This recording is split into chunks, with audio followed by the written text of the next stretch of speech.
Hey guys, so I've had a lot of you ask me recently since I posted my Getting Started Right email and what I send to my new coaches, how I did my Google form, the About Me form. You definitely do need to make your own because if somebody fills that out, it's going to go to my email and you obviously need to get yours from your coaches. So I'm just going to screen share and show you guys a quick tutorial on how to make these Google forms. So, screen share.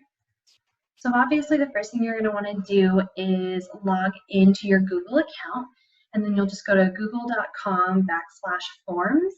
And this is the page that you'll see. You're not going to see all these recent forms down here below. You'll see all these start new forms. So I always click on blank.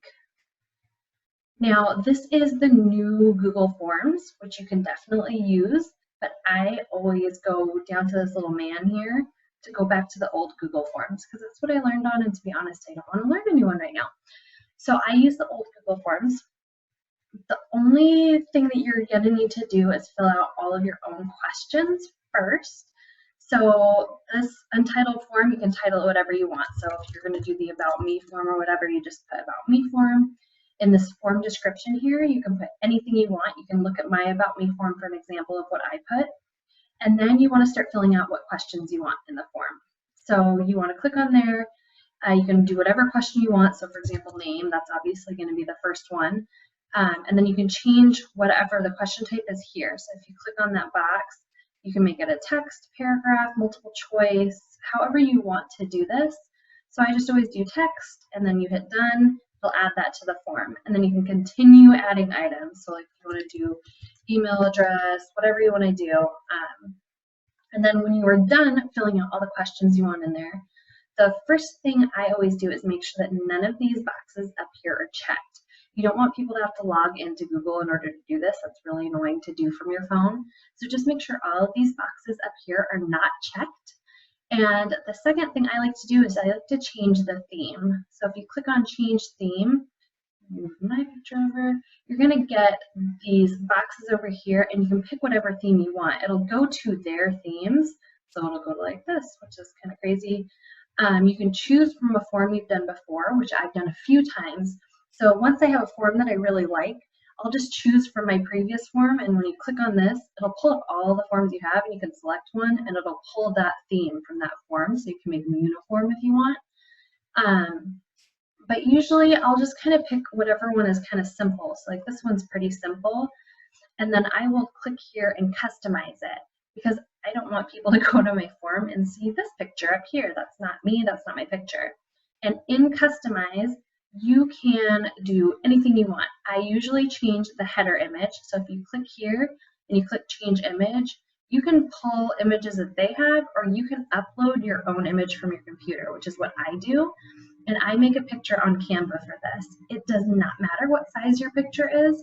Obviously, you're going to want it to be more of a banner shape like this, but if it's bigger, it will just make the top part of your form bigger. So you can make whatever picture you want to go on top of that, but I would do something in Canva, super simple, and change that. And then obviously you can change everything else in your form too, down to the font and the color of your text. You can change the form background, so instead of just being clear white, you can even make that a picture if you want to. I would recommend keeping it simple. You want people to see a simple form. And once you have done all of this, then you are done. You can basically just click over here. You can do view live form, and it'll pop the screen up and give you a preview of what your form will look like when you send it to people, so that you can just make sure that everything looks the way that you want it to. As well, the other thing that I always like to do is I go into view responses, this button here. This is going to take you to the Excel sheet. So as people fill out your form, you will get a notification as long as you set it up that way, so that they will all automatically be put into an Excel spreadsheet for you. I always go here because if you click on tools and then notification rules, you can have it email you when somebody fills out this form. I personally don't want to have to check this form all the time unless I know somebody has done something. So I always make this change, and I just click notify me at shaynahowellfitness@gmail.com. It'll automatically default to whatever Gmail account you signed in with. I always do when any changes are made, and then I ask them to email me right away, and I click on save. And that will make sure that if somebody fills out this form, I will get an email letting me know that I need to check it. So I always do that. The other thing that you can do when you are back in your Google form is send it to people. So obviously you want to send your form to someone, or at least get the link so that you can put that into your email.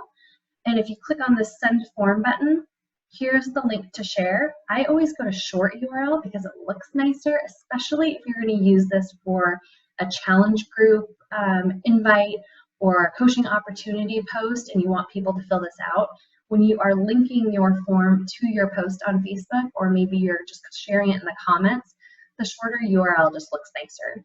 So then this is what you would copy and paste either into your post or into your getting started right email for your coaches or whatever it is that you're going to be doing with your form. You would just copy and paste this link here and you're done. As soon as you save it, this form is officially live. So if anybody has the link to this, they'll be able to get to your form and fill it out.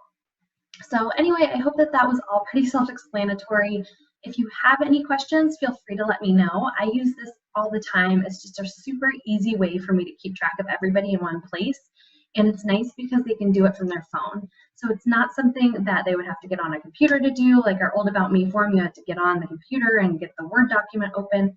This is something you can do from your phone. You can do from your computer really easily. And I'm just finding that it's been really effective using it for like my call to action posts as well. So anyway, questions, let me know, and I hope this helped you out. All right, thanks guys, talk to you later.